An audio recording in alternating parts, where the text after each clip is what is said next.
नमस्कार। कहानी संसार में लीजिए सुनिए हिंदी के प्रसिद्ध कथाकार सुदर्शन की लिखी कहानी कवि का चुनाव।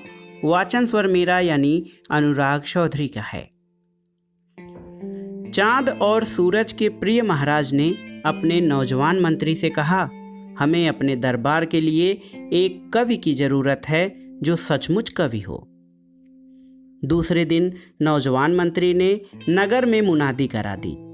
तीसरे दिन 1001 आदमी मंत्री के महल के नीचे खड़े थे और कहते थे, हम सब कवि हैं। मंत्री ने 21 दिनों में उन सब की कविताएं सुनी और देखा कि वह सब की सब सुंदर शब्दों और रसीले भावों से भरी थीं और उनमें मधु की मिठास थी और यौवन की शोभा थी और मद भरी उपमाएं थीं और मन को मोह लेने वाले अलंकार थे।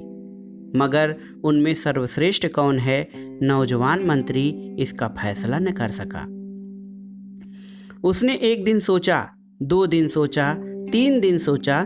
चौथे दिन उसने फूल की पंखुड़ियों के कागज पर सुनहरे रंग से 1001 कवियों के नाम लिखे और यह सुनाम सूची महाराज की सेवा में उपस्थित कर दी। महाराज को हैरानी हुई। बोले, यह सब कवि हैं? क्या यह सब कवि हैं? मंत्री ने विनय से सिर झुकाया और धीरे से जवाब दिया, मैंने उनकी कृतियां सुनी हैं और इसके बाद यह नामावली तैयार की है, मगर हमें एक कवि की ज़रूरत है और यह तो 1001 हैं। मैं चुनाव नहीं कर सका। महाराजा ने 1 घंटा विचार किया, 2 घंटे विचार किया, 3 घंटे विचार किया। चौथे घंटे आज्ञा दी, इन सबको कैद कर दो, इनसे कोल्हू चलवाओ और हुक्म दे दो कि अब से जो आदमी कविता करेगा उसे हमारे शहर का सबसे बलवान आदमी कोड़े मार मार कर जान से मार डालेगा। मंत्री ने आज्ञा का पालन किया। अब वहाँ एक भी कवि न था, न कोई काव्य की चर्चा करता था। लोग उन अभागों के संकट की कहानियां सुनते थे और उनके हाल पर अफसोस करते थे। 6 महीने बाद महाराज 1001 कवियों के कैद खाने में गए और उन सब की तलाशी की आज्ञा दी और 1001 कवियों में से 101 ऐसे निकले जिन्होंने बंदी गृह की कड़ी यातनाओं के बीच में रहते हुए भी रात के समय जाग जाग कर पहरेदारों से छुपा छुपा कर कविता की थी और यह न सोचा था कि अगर महाराज को उनके इस अपराध का पता लग गया तो उनका क्रोध जाग उठेगा और इस राज्य का सबसे बलवान आदमी उन्हें कोड़े मार मार कर जान से मार डालेगा। महाराज ने अपने मंत्री से कहा, तुमने देखा, यह 900 आदमी कवि न थे, नाम के भूखे थे।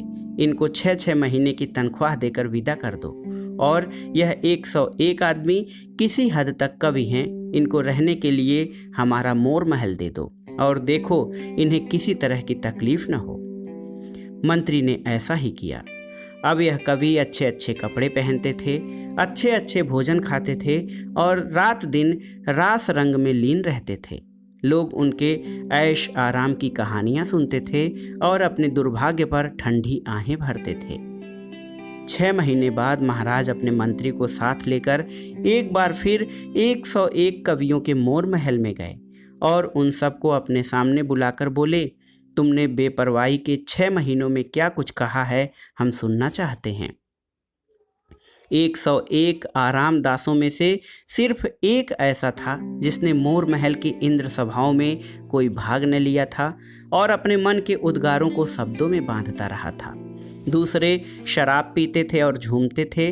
वह एकांत में बैठकर आप ही अपनी कविताएं पढ़ता था, आप ही खुश होता था। जैसे जंगल में मोर आप ही नाचता है, आप ही देखकर खुश होता है।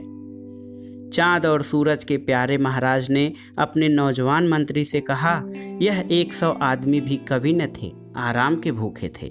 जब यह कैद थे, इनकी आंखें अपनी दुर्दशा पर रोती थीं और चूंकि उस वक्त इनका जीवन की बहारों से खाली था, इसलिए उन दिनों इन्हें अपना जीवन प्यारा न था।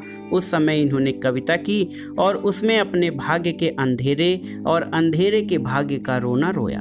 मगर जब वे दिन बीत गए और जब वे काली घड़ियां गुजर गईं, तो इन्हें काव्य और कल्पना की कला भी भूल गई। यह दुख के दिनों के कवि हैं, सुख के समय के कलाकार नहीं। इनको धक्के देकर महल से निकाल दो। इसके बाद महाराज ने उस साधु स्वभाव बेपरवाह आदमी की तरफ इशारा करके कहा, यह सच्चा कवि है जिसके लिए दुख और सुख दोनों एक बराबर हैं। यह दुख की रात में भी कविता करता है, यह सुख के प्रभात में भी कविता करता है, यह मौत के काले रास्ते पर भी कविता करता है, यह जीवन की सुंदर घाटियों में भी कविता करता है। यह इसका स्वभाव है, यह इसका जीवन है, यह इसके बिना नहीं रह सकता। यही सच्चा कवि है।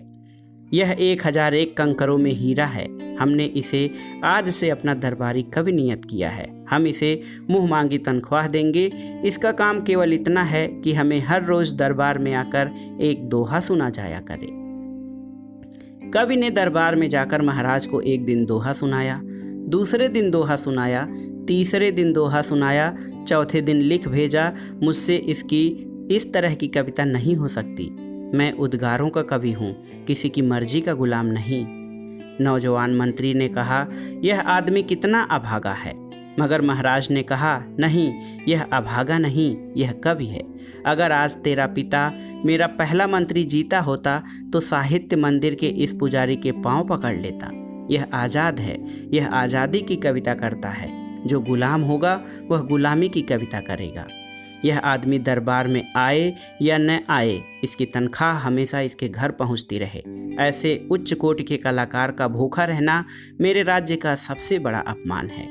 नौजवान मंत्री की आंखें खुल गई। तो दोस्तों, ये थी हिंदी के प्रसिद्ध कथाकार सुदर्शन की लिखी कहानी कवि का चुनाव। किस तरह राजा ने अपने अनुभव के आधार पर देश के सबसे या देश के सर्वश्रेष्ठ कवि का चुनाव किया। ये नौजवान मंत्री के लिए एक सीख की बात थी। कहानी आपको कैसी लगी हमें कमेंट बॉक्स में ज़रूर बताइएगा। कहानी सुनने के लिए धन्यवाद दोस्तों। नमस्कार।